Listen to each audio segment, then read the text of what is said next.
Hello everyone and welcome back to my opinion. And day one of the WTC finals come to a close. After being bowled out for 212, I feel Australia have gone on to seize the day with South Africa being 43 for 4 at the close of play. Now, this will be a short review. I'll be reviewing each of the day's play in a video of similar length. And let's start off with reviewing the proceedings that took place in day one.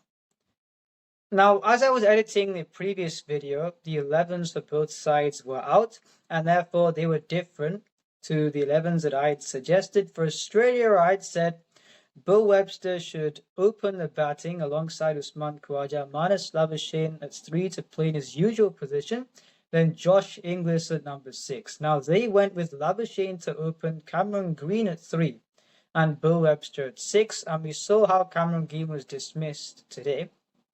It was a relatively straight ball. He's been in good form in the county circuit, but it was a relatively straight ball. The moment you put your foot across to that, you are going to struggle to play it, and we saw what happened. I'm not saying this because he was dismissed. I feel Josh Inglis has been in fantastic form, and had Beau Webster, who's technically sound, we saw how well he played today. If he opened Labuschagne bats in his usual position, Australia may not have been in as much of a crisis as they were after the first session was completed. Then the destructive Josh Inglis could have capitalized on some poor bowling in the second session. They could have at least got 30 runs more, which have been closer to the average first innings score at this venue. And now for South Africa. Now, I was quite surprised at who was batting at number 3. I'd said at number 7 they'd go with one of Wiaan Moeder or Corbin Bosch. Now, I didn't think Wiaan Moeder would bat at number 3 ahead of a guy who's averaged almost 60 in his first-class career. That's David Bedingham. He bats at number 6. I really don't get that.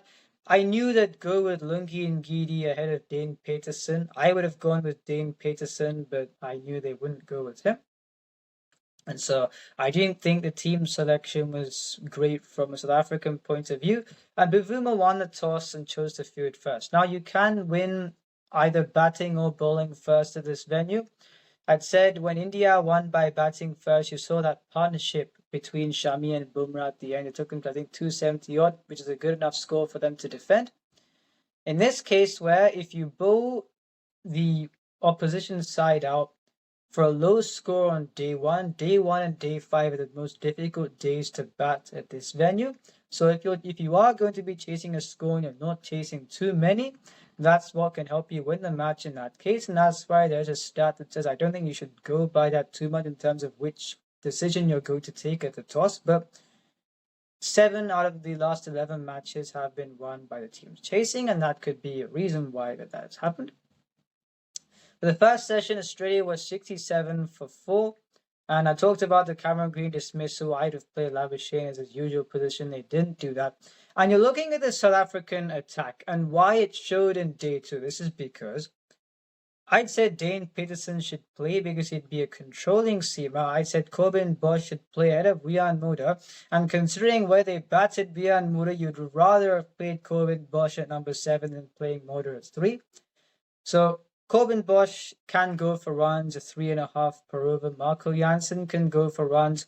Rabada, I said 3.25, went at 3.14. Maharaj, the spinners wouldn't get into the match as much until about day 5. And Lungi Ngidi, I didn't think he should have been selected in the squad, and we saw how he went. So in this case, you've not got that controlling bowler in Dane Paterson. Lungi Ngidi is going for runs. Rabada and Jansen go at that mid 3 point somethings. And Wiaan Moeder, it was none for 6 in 6 overs. Then by the 9th over, it was none for 27. So I'd said in my previous video, once you get set, is Wiaan Moeder going to be someone you're going to lose your sleep about? No, he wouldn't be. And he's effectively a third seamer in this case because Lungi Ngidi has been bowling poorly. So you've got a 2-bowler attack. And despite that, despite bowling very poorly in the second session where they bowled short and wide, the gift of a shot from Alex Carey meant that they could claw back in the early stages of the final session.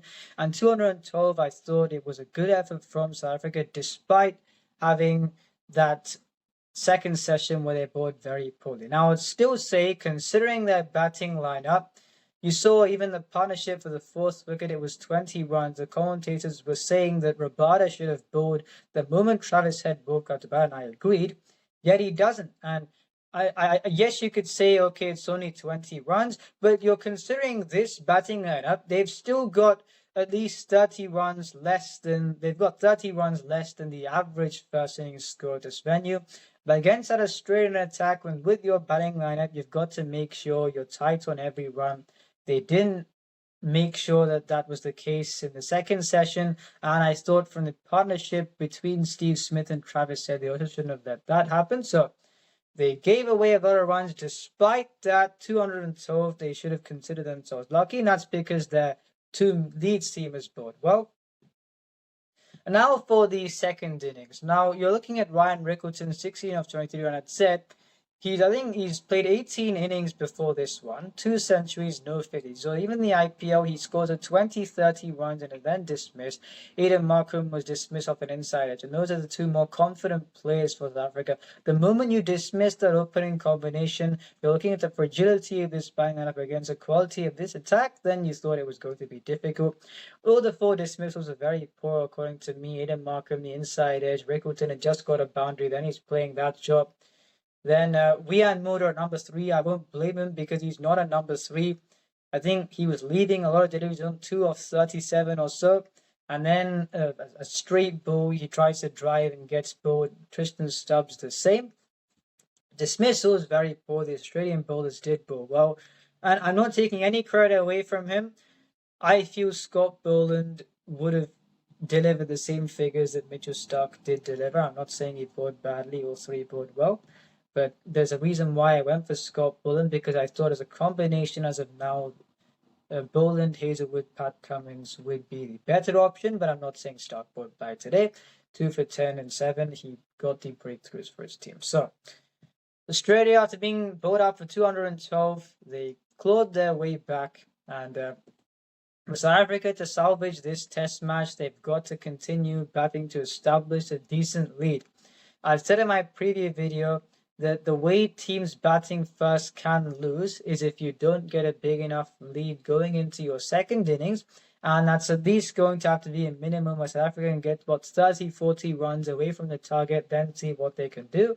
If they leave it further and Australia get to, well, you saw India defend 270 a few years back. South Africa, so Australia get there, then I feel they will win this match by some margin. So let's see what happens. But after being bowled out for less than the average first innings score, Australia have certainly got the edge. Let's see how things go. If you enjoyed this video, please subscribe, share, friends. Remember, this is my opinion. What's yours?